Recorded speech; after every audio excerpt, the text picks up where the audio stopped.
busy, and oftentimes people are maybe not that busy, but I am literally, when I say I'm busy, I'm really busy. But it's a good thing. I enjoy what I'm doing thus far.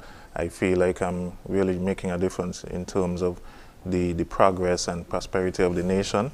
I feel I'm also able to impact persons on a personal level, persons who come to see me, and how I can assist them in particular ways. So I am busy, but it's good busy and doing good work, and I look forward to all the challenges that come on day by day, for sure. Now, that term that you use, CAPSEC, making a difference, how so? Well, I think outside of the constitutional duties and maybe the basic job description for the cabinet secretary position, the cabinet secretary is the most senior policy advisor to the Prime Minister in terms of persons in the civil service, and so that comes with constant communication with the Prime Minister. And if persons who know the Prime Minister and know what his vision is for the country and knows his ethos as well would probably know that he often gives me lots of tasks that he sees that are necessary and are critical to be carried out in a reliable way, in a prudent way, and in a pragmatic way as well. So he tasks me with lots of things and keeps me quite busy in that way, and a lot of things that again impact everyday persons on the street, as well as the global scope of the nation as well. Okay, and it's interesting that you speak about the tasks. Now, are there any new tasks that were added by this administration that wasn't established before? Well, definitely. We, of course, recently raised the national minimum wage, and one of the things that the Prime Minister asked me to do is chair a task force dealing with looking at the cost of living, right? And embedded in that was the national minimum wage. We're also looking at food prices, importing of import costs, and so forth. But the national minimum wage was key. So although it had a committee, a national minimum wage committee, we had this overarching task force dealing with that. And one of the newer ones that I'm also chairing is this financial education and savings initiative that the Prime Minister announced during his budget address last year, where we are looking towards investing in our young people and looking at improving generational wealth. And so we'll be embarking on an initiative where $1,000 overall in value is going to be allotted to children between 5 and 18 years old. Some of that as cash savings, and then others in terms of shares in locally owned companies, as well as maybe regional and international, as the case may be. So we have a task force that I'm chairing, working out the dynamics of that, the logistics and so forth of all of that. So those are two key ones, and among others.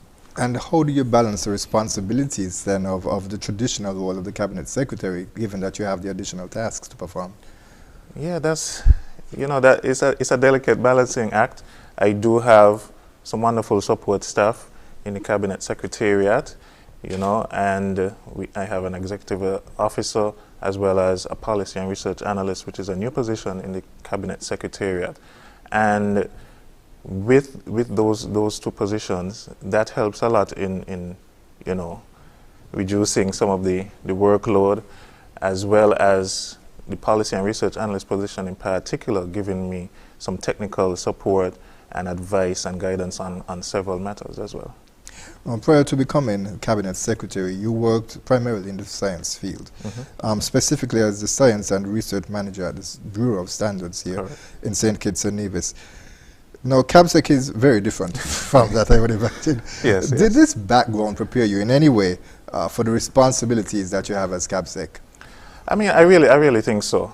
I am a chemical and materials engineer by training, but in achieving, doctorates and so on in that field, I think it helped a lot in terms of my analytical skills, critical thinking skills, organizational skills as well.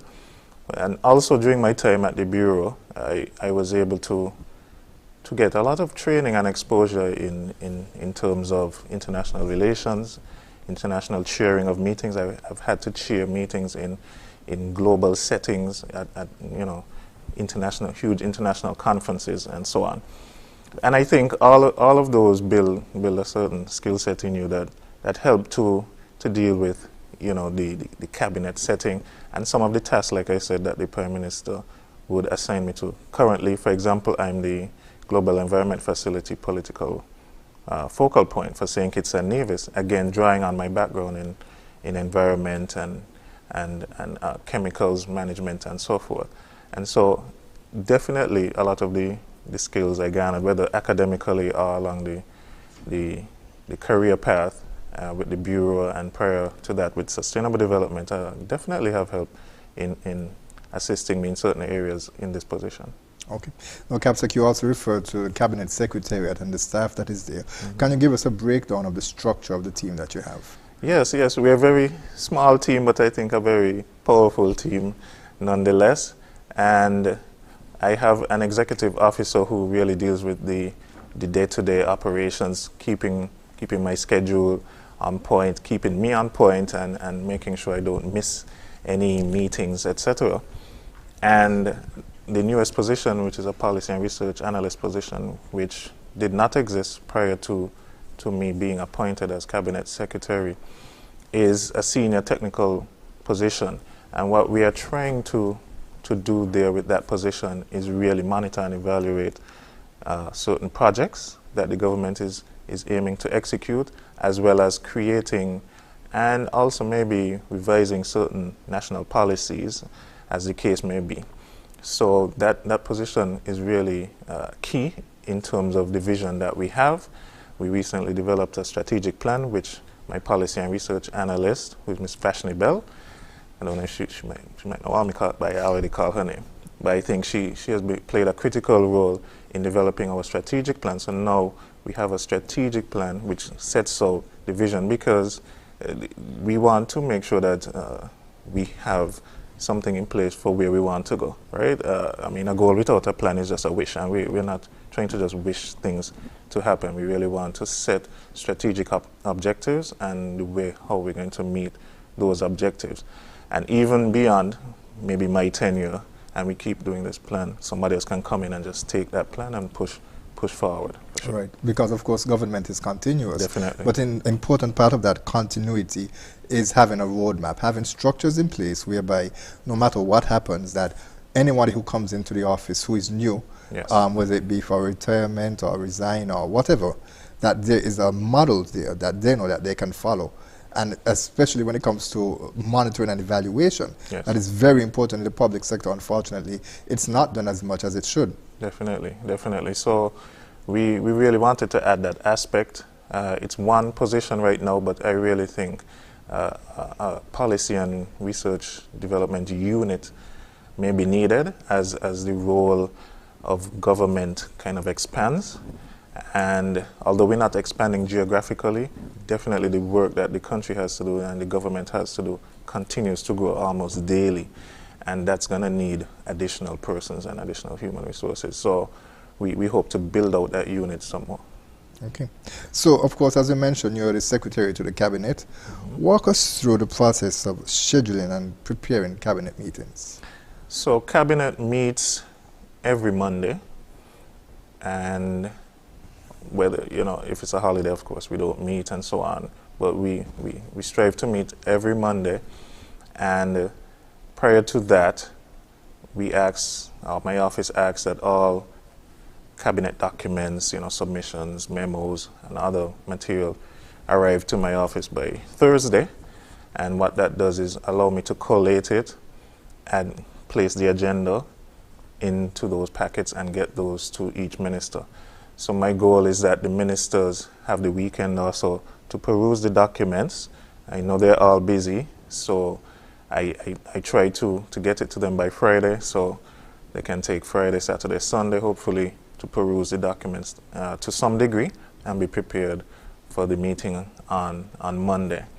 And I saw, and this is a slight diversion, Mr. Richards, if I may, but I saw something in the media at one point talking about the lack of cabinet meetings. And one of the things that I have to point out to the public is, of course, that cabinet meetings are confidential in terms of the content, but we do meet. Last year, we actually met 46 times. We had 46 meetings, and there are 52 weeks in the year. And again, we have Monday holidays, we have other holidays that come up. So I think that's pretty good for the cabinet. And so what we started to do as well is do post-cabinet briefings, where I would go and share summaries of key matters that were addressed at cabinet. However, of course, I have to be guided by the confidentiality of cabinet, and a lot of times, although we do a lot of work, certain things cannot be said. And I would not do a briefing just to say cabinet, discuss very important matters. I think the public needs more depth than that. So if, just for the public, if they see that the briefings have some gaps, rest assured the cabinet is still meeting, still doing its work, but there are just some things that it's not enough content for me to place into the public domain. Okay. And in terms of the dates set, well, the day in particular, you mentioned it meets on Mondays. Is that a policy or best practice, or why on a Monday? I asked that question when I when I came in as well. But we collectively met, and I didn't see anything written, any policy written and so on. My compatriots in Nevis, in the Nevis Island Administration, CAPSEC, they told me they meet on Wednesdays, I believe. So that works for them. Monday works for our context. And of course, we meet as necessary as well. Sometimes we miss a Monday and we come in on the Tuesday, we come in on a Thursday, just to make sure that we don't lose track of certain matters. But, so it's not a written policy, but it works for everyone, and we're sticking with it so far. And as you mentioned, of course, the need is meet when necessary. So there have been times when the cabinet would have met more than once per week. Oh yes, definitely. Okay. All right. So what we'll do, CAPSEC, is that we want to talk a bit more about the cabinet meetings itself now. And as you mentioned, confidentiality is very important. Very. But we're going to take a quick break, and we'll be right back and have the discussion. Right. Stay with us. We'll be right back with more In Focus.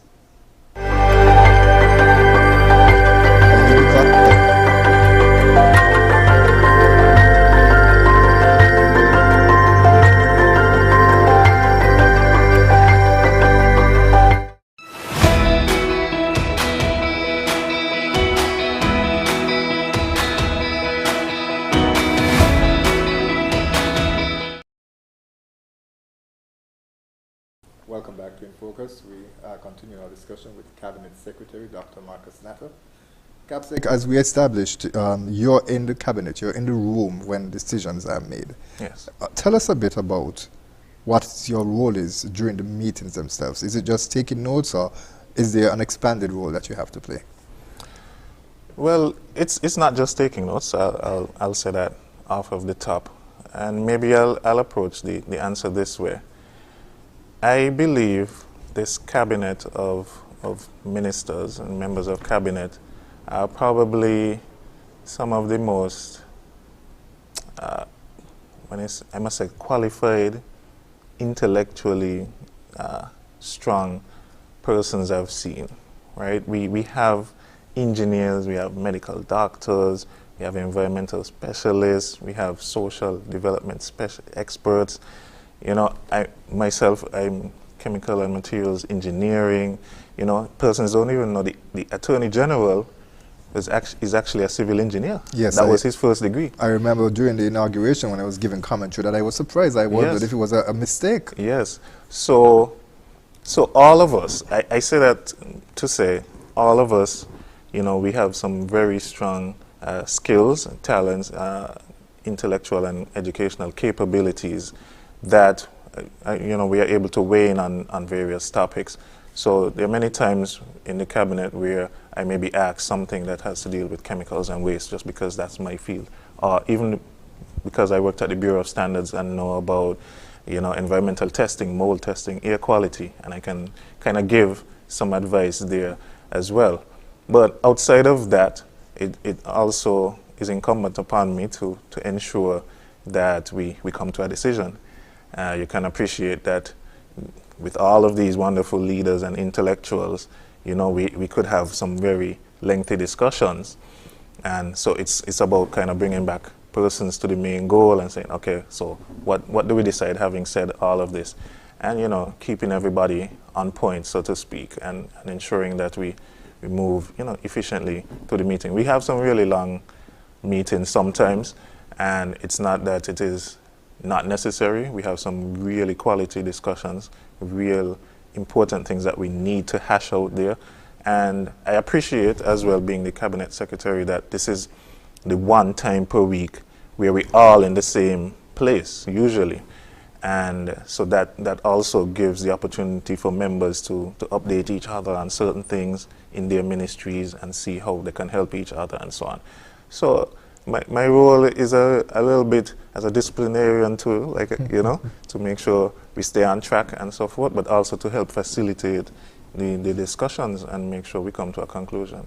So interestingly, Capsec, then how do you know internally in terms of keeping the cabinet focused that, okay, maybe a discussion is going on a bit too long, or, okay, we've exacerbated, you know, this issue, we've almost, like as the term says, beaten a dead horse, right. And it's time to move on. How do you know that? And is there, I wouldn't necessarily want to say pushback, but does everybody accept that, okay, it's time for us to move on? Does everybody go with your recommendation in that respect? Yes. I mean, like I said, I really try to facilitate more than anything else, and let the discussions go. You could kind of tell sometimes when we're getting to the end if there's a lot of repetition, like, and I've heard this point before. I'm like, okay, well, now we need to kind of wrap it up, and so it's never even a contentious thing or anything like that. I think once everybody gets to say their piece and so forth, and then I say, okay, guys, let's, you know, bring it together and come to some sort of resolution. Everyone buys into that, and we do what we have to do, and we move on to the next topic.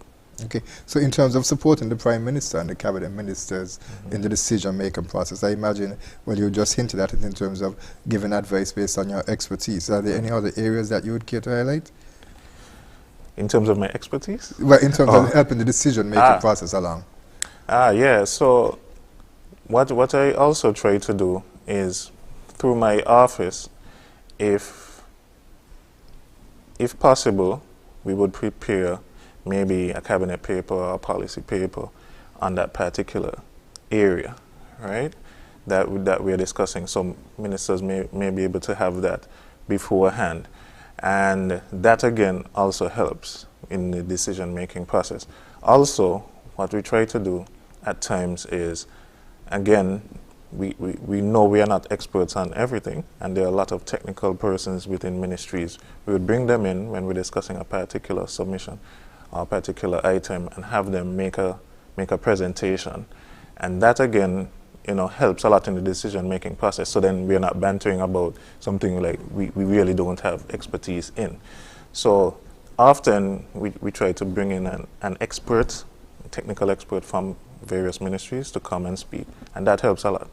And of course, your office would make that selection, or is it passed to the ministers for always discuss with the ministers for feedback. The ministers themselves sometimes would suggest the most appropriate person. It could be the person who has been working on this particular project for some time and so on, to come in and speak, for sure. So decisions, of course, as you mentioned, are confidential. Yes. So when decisions are made, what is the role of the Cabinet Secretariat itself once these decisions are made? Right, so the decisions have to be, of course, implemented, right? And it's for us at the Cabinet Secretariat to make sure we disseminate the decisions back to the ministry and substantively to the permanent secretary, who has to, you know, work on executing that particular decision, and whether or not it was approved or maybe not approved, either way. So we try to do that within 1 to 2 days after the cabinet meets, and hopefully that is you know, then executed. And like I said, what we try to do in some instances, and what we're working on, is doing follow-ups through the policy and research unit to ensure that certain initiatives or projects are actually being carried out. Okay. And the communication with the department now, is it done regularly in terms of getting the assistance for preparing cabinet papers? And who is exactly involved in that process? Yeah, so the The ministries, of course, would prepare their cabinet papers. What I did when I came in as well is I met with all of the permanent secretaries, well, all of those that were appointed and so on at the time, very early on, and I created, the Secretariat, we created a guideline document which outlined how to prepare the various cabinet papers, which are usually mainly submissions and memos. Memos are more informational. Submissions are those that involve maybe financing and would need cabinet's approval. And I met with them and outlined these are the guidelines, you know, like I said earlier, the time to make sure you submit by Thursday, etc., and how to actually format the submissions, and shared that with them, did a whole presentation. And so we do some, when we want to do some ongoing work, again, with the permanent secretaries, because they are really the drivers of the decisions that are made in cabinet. They have to execute the vision of their ministers and by extension the Prime Minister. And so we try to keep a very open line of communication with them. They're free to reach out to me and my office, and they do that sometimes if they have questions. They reach out and we are able to guide them. But I thought it was important to put something firmly in writing that they can look step by step how to carry out their duties in terms of preparing cabinet papers. And in terms of communicating the decisions that are made back to the various ministries, various departments, various individuals whose responsibility it is to implement the decisions, what measures are in place to ensure that there is no breach in confidentiality? Right. Even within the guideline document, I place that in terms of, there's a section on confidentiality as well that I stress to the permanent secretaries. Many persons who are outside of government wouldn't know, but most senior officers, if not all, I think, and even junior officers, depending on where you're working, you have to sign, you know, confidentiality agreements or take oaths of secrecy and so on. And of course, it's very hard to police it per se, but we trust that persons would remain confidential as much as possible. And I think we've been doing a fairly good job so far. So we just continue to lean on persons, hopefully good nature, and to adhere to their confidentiality agreements. So they're not required to take an oath or anything like that? My officers? Yes. Yes. In the Secretariat? In the Secretariat, yes, definitely everyone has taken an oath, or they've signed a confidentiality agreement for sure. Okay. And if an event where the information is leaked, what measures are in place to address that? Well, the civil service has regulations on that, and we would lean on those. And of course, we have the power of the Attorney General's office behind us as well. So if there's any, you know, breach that was willful in that sense, there are definitely measures within the service to address that. Now, of course, CAPSEC, you've been very deliberate in terms of being open and transparent and ensuring that persons are well informed. As you mentioned, you had meetings with permanent secretaries in St. Kitts where you would update them in terms of the procedures and the policies. Right. What about in Nevis? Of course, the cabinet is a federal cabinet. Yes. How does that relationship work in Nevis?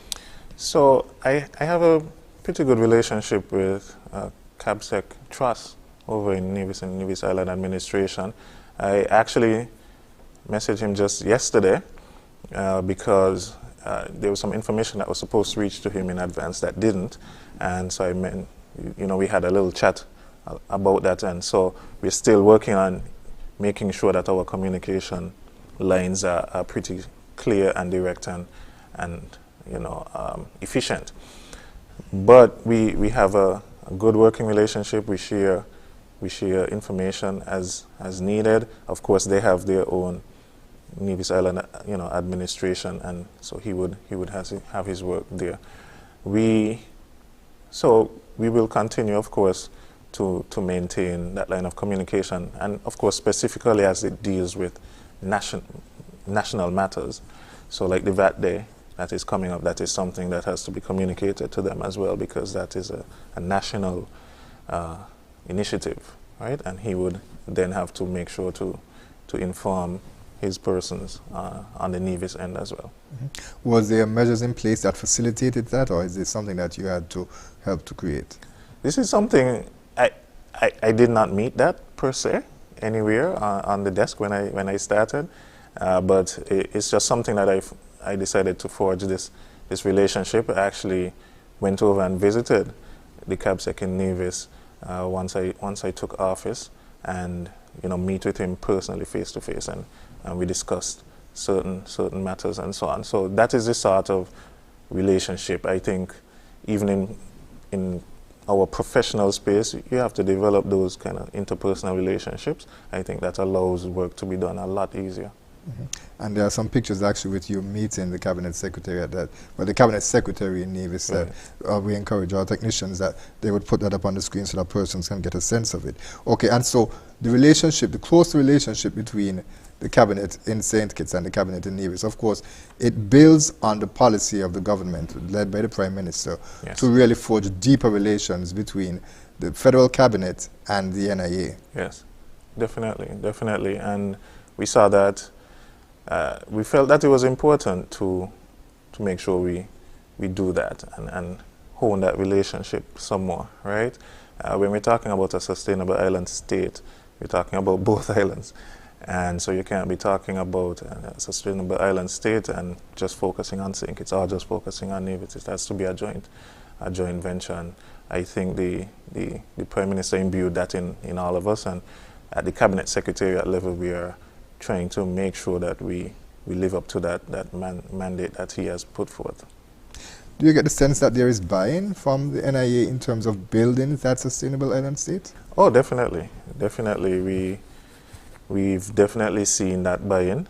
I think the Premier has said it numerous times that he's really happy about the type of relationship that he now has with the Federal Cabinet, the Federal Government on a whole, and that we were able to, journey to Nevis, for example, and have a joint cabinet meeting, and which in that meeting we had a full presentation on the sustainable island state and showed not just the overall view of the sustainable island state, but we're able to show how Nevis fits into the whole scheme of the sustainable island state agenda.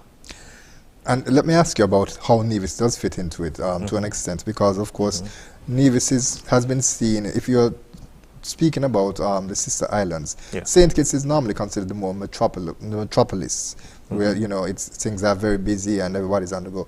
But Nevis is a bit more considered, a bit more relaxed. Of course, they have important activities taking place over there, but you would argue that it's a bit more laid back as opposed to the fast city life in St. Kitts. And so, talk to us about how that is going to work in terms of how Nevis, the fitting in and the buying in of that in terms of forging that sustainable island state. Yeah, so like you rightly said, although we're one federation, we have some unique elements to both islands, and those unique elements are key to the sustainable island state. So I guess one of the big ones which have been said a lot is the idea that geothermal energy has been found in Nevis, and the capabilities for geothermal is on Nevis, and we are now honing that with the help from the CDB. It's been talked about a long time, so I know persons viewing and listening might say, oh boy, geothermal again. But we are really making some actual physical steps to ensuring that. And when we speak about geothermal, we're talking about sharing that energy between both islands and other countries as well, because it is so much that we'll be able to export that to other countries. So that's, I believe, one of the main things. But outside of that, there are cultural elements that come into play with Nevis. Nevis has wonderful festivals like the Culturama Mango Festival. These things are critically important to the sustainable island state as well. And of course, Nevis, I think as well, in terms of agriculture, is pretty big on Nevis as well. And we're talking about food security, which is a key pillar of the sustainable island state. So we can't think the farmers on St. Kitts are going to supply everybody by themselves, So we need stock from Nevis as well. And so there are other areas that come into play, but I think those are some key ones, because we're looking at food security, especially. We're looking at maintaining and enhancing our cultural heritage, and we're looking at solving the energy problem as well. And I think Nevis is key to that. Now, you mentioned the joint meeting between the Federal Cabinet and the NIA Cabinet, yes. and that would have taken place January this year. Yes. What was your role and your responsibility in organizing and facilitating that meeting? Right. Well, the first thing I did with that is we literally wrote that into the budget and the budget estimates, where we committed to having 2 joint cabinet meetings each year, one on Nevis and one on St. Kitts. And I'm very pleased that my cabinet colleagues agreed to this. I understand it may have been done maybe eons ago, where that may have happened, but we want to make that a regular fixture. We actually have the next one calendared for June. I need to set an actual date, but we had it in there for June. And that would be in St. Kitts? In St. Kitts. Right. Right. And so my particular role, or the Cabinet Secretariat's role in that regard, were to highlight maybe some key topics for us to discuss. There's no way for us to discuss all of the topics. So I mentioned one in terms of the Sustainable Island State, and that was key for us, because we had never had the opportunity to sit all in a room and discuss this. I'm sure persons on Nevis were hearing Sustainable Island State, and we're like, well, how do we fit into this? So I highlighted that. I'm glad that the Prime Minister and our cabinet colleagues agreed to that particular topic. It was well received. And going forward, we look at some other topics that are of national interest, things like national security and human security and that sort of thing, and food security, I'm sure could be other topics on the agenda. And so in terms of taking notes on the outcomes, because of course there has to be follow-up discussions. Yes. That was the breakdown of it. I imagine you might have done that for the cabinet here and Mr. Tross in Nevis. Yes, and we were able to share, for example, presentations that were given, share that with the CabSec, so he can share with his cabinet members, and they can probably digest that over there in their own cabinet meetings. And that is something that we will make sure that we continue having. Actually, the premier was wondering if we couldn't just have one every month or every quarter. And as I said, PM and premier both, they were, because of the richness, I think, of the discussions and the genuineness of the discussions and so on, I think really imbued that in them, and they were excited about maybe having them a little sooner. But you can appreciate schedules can be very tight, and getting them there one time is tough enough. Much less 4 times a year might be a little hard. But we're definitely going to keep those joint meetings going. Okay. Now, in the context of increasing public scrutiny and demands for transparency by the public, and of course the government has committed itself to good governance. Yes. We've seen a number of measures taken in terms of policy and legislation itself that would help to guide that. How do you envision improving communication between Cabinet Office and the public? You mentioned, of course, the cabinet briefing, and I imagine that's an important part of that.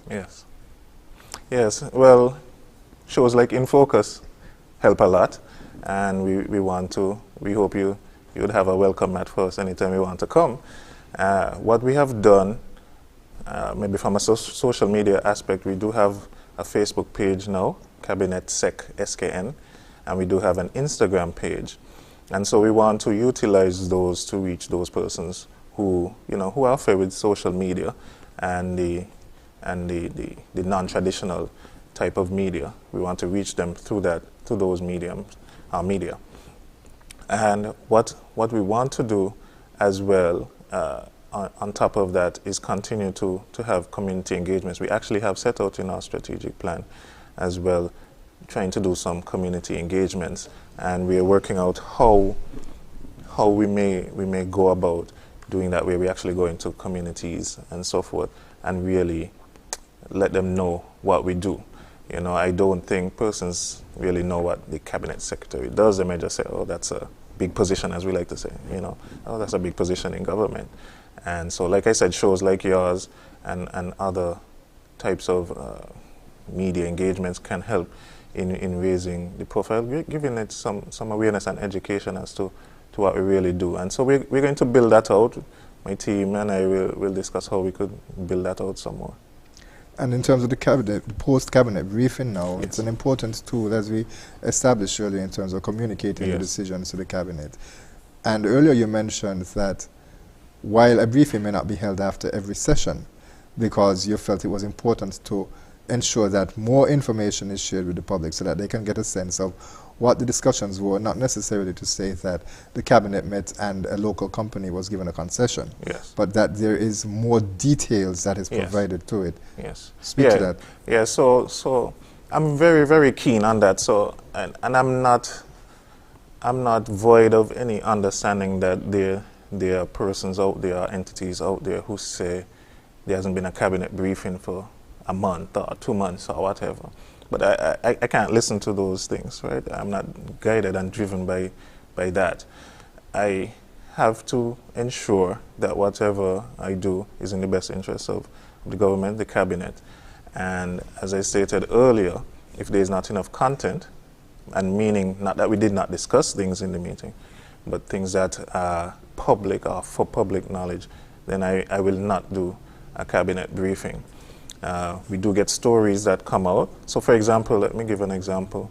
So in cabinet, we discuss, like you said, concessions. We deal with things like alien land holding licenses. Now I can't go into a post-cabinet briefing and say, Mr. Ian Richards was granted an alien land holding license for lot number whatever up at Shadwell. You know, that is not something that is for the public's consumption. We have cabinet has to approve, for example, new hotel developments. You know, I can't come out and say because cabinet approved a hotel development when nothing, you know, because after approving, of course, there are some iterations that have to happen, maybe MOUs, other legal contracts have to be signed. I can't come out and do a post-cabinet briefing the day after and say, oh, we're now going to get a second Hyatt hotel. You know, those things, while important, those things are not for public knowledge, at least not at that time. Right. Right. So I just want the public to know that if they don't see me doing a post-cabinet briefing, not that there is not content, but it is not content that is probably for public consumption. And I think I would be doing the public a disservice just to go and speak generically about matters. And I think that's an important point that was underscored in the sense that, you know, not necessarily everything is ready to be released to the public at times, because Yes. there are a lot of paperwork, a lot of fine print, as we said, that course. would need to be considered. And just because there is no briefing, it does not mean that there is no decision that is being made in cabinet. Correct. It's just that it's not ready to be communicated as yet. Correct. Okay. So, CABSEC, as you talk about social media, the interesting question that will come up after that is, how does the Cabinet Secretariat intend to leverage technology to improve its services? And we'd like to hear from you, but before you do that, we're going to take a quick break.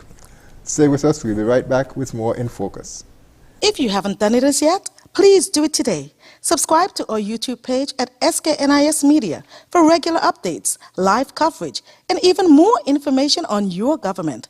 While you're at it, like, share, and interact with our Facebook and Instagram pages at SKNIS Media and SKNIS Info.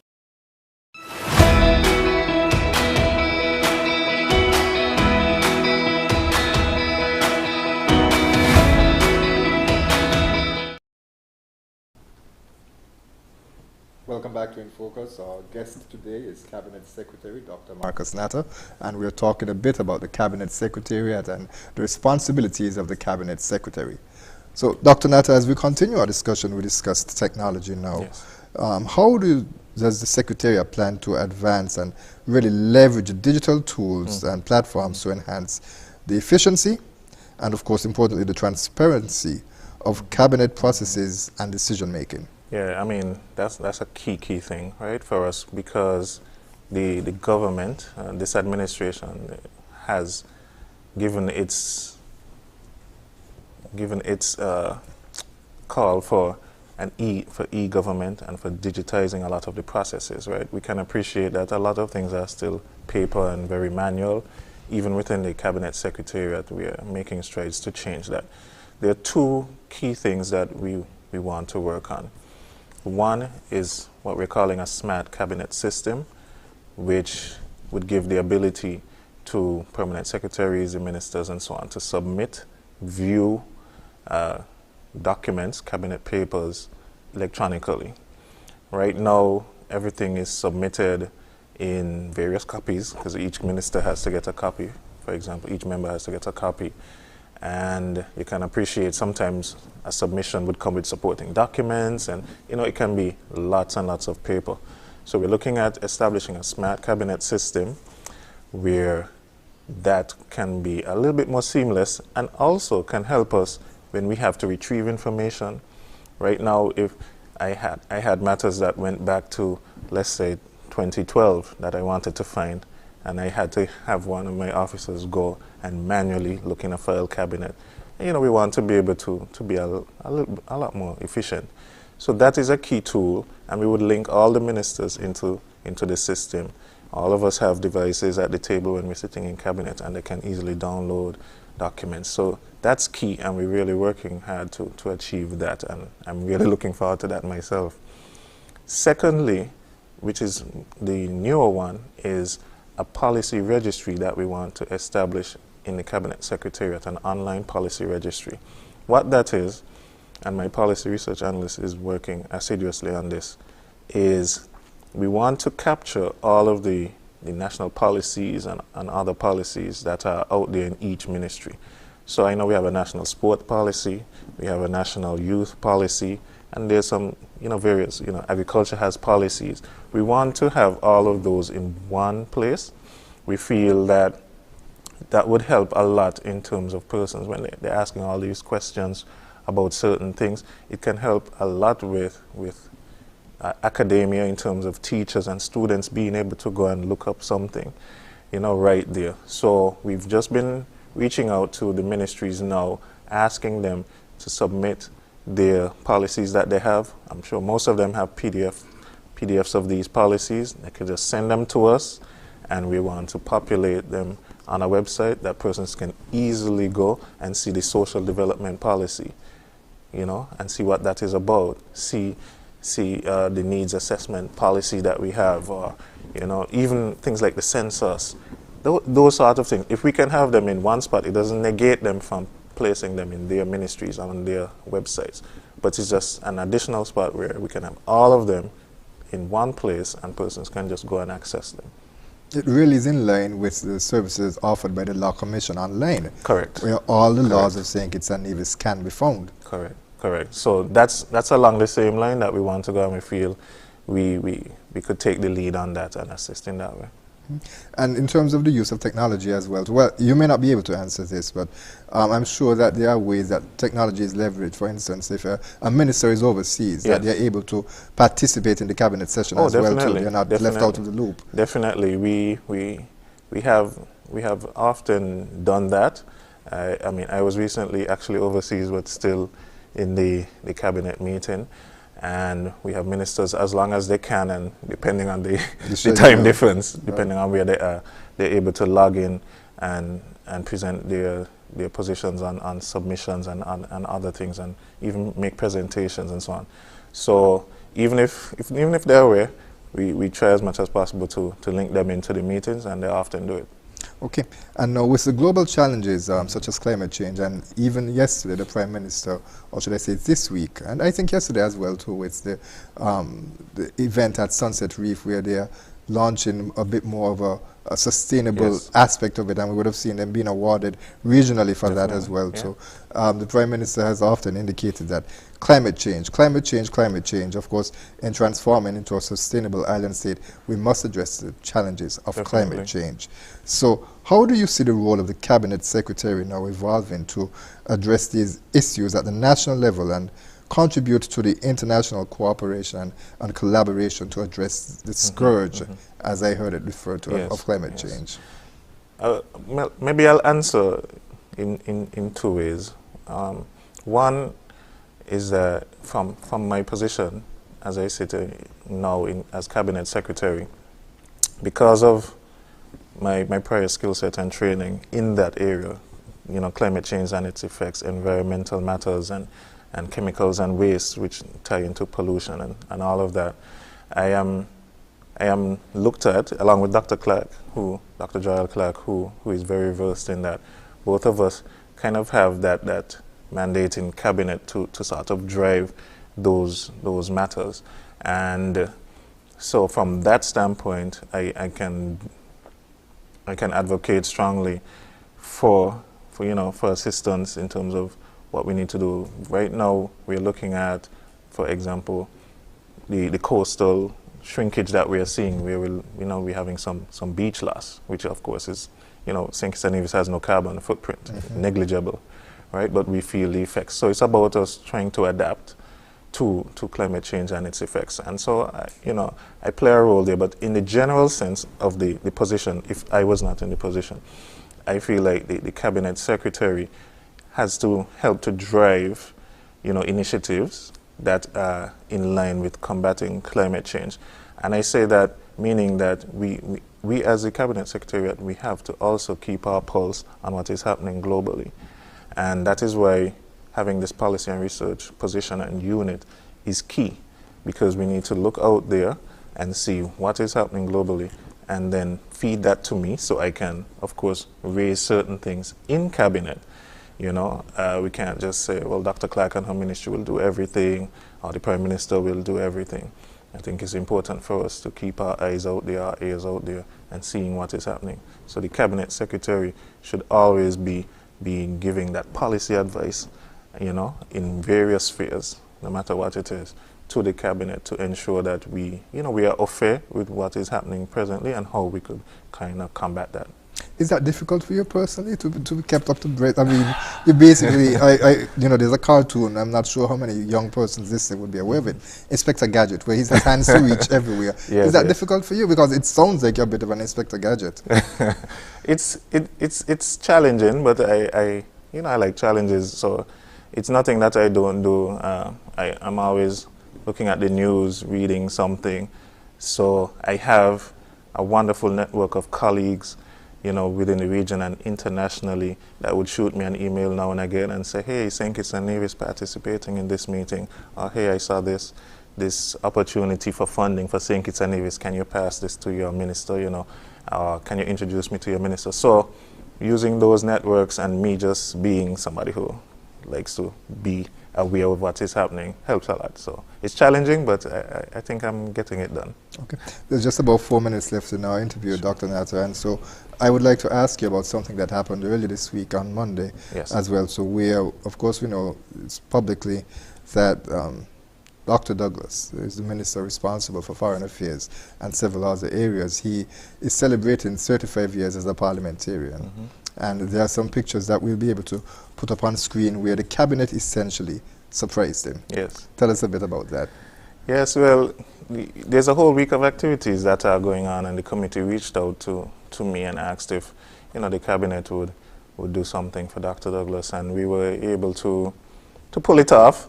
I'm not even sure, and I didn't, coincidentally, I didn't tell any of the attendees that it was going to be a surprise, but I see that they're continuing their confidentiality, I guess, because we invited some past ministers and past cabinet members and parliamentarians that worked with Dr. Douglas for those 35 years, and it seems like none of them alerted him to the fact that they would be coming on the Monday. So we decided to do something during our lunch break, and he was really shocked, but I think he really enjoyed that. But we really think that it was important for us to pay homage to the Right Honorable Dr. Denzil Douglas, who was a statesman par excellence and still there giving us some wonderful advice in the cabinet. He always has words of wisdom to give me and give the other members, so we were happy to do that.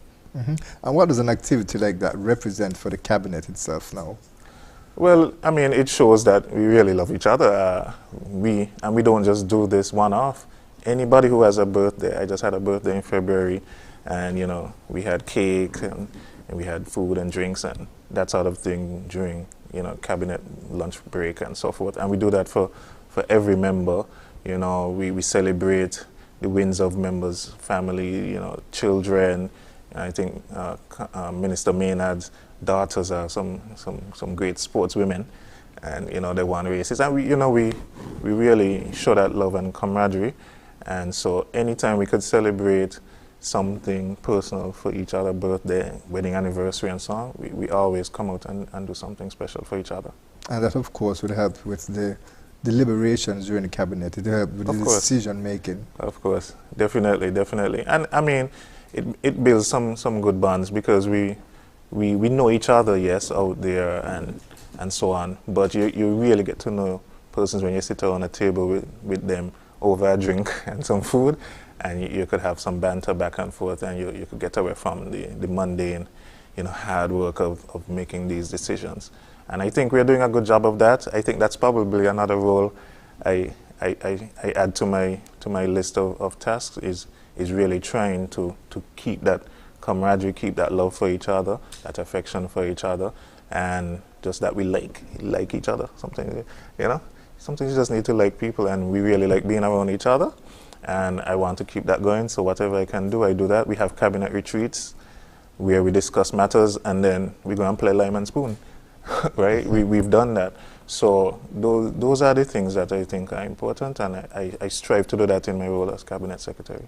And I think that relationship and that love that you mentioned is obvious in pictures where, we see persons that they go out, we see cabinet members mostly out together, liming, as we say, yes, having a good time with each other. Definitely. And supporting each other. So that's something that is very important and speaks well to the government and for governance here in St. Kitts and Nevis. Cabinet Secretary Marcus Natta, we'd like to thank you so much for joining us for this edition of InFocus. Any final comments before we leave? Well, I really want to thank you for having me, and like I said, I think this is an important conduit for the Cabinet Secretariat to broaden its reach so persons can really understand what we do.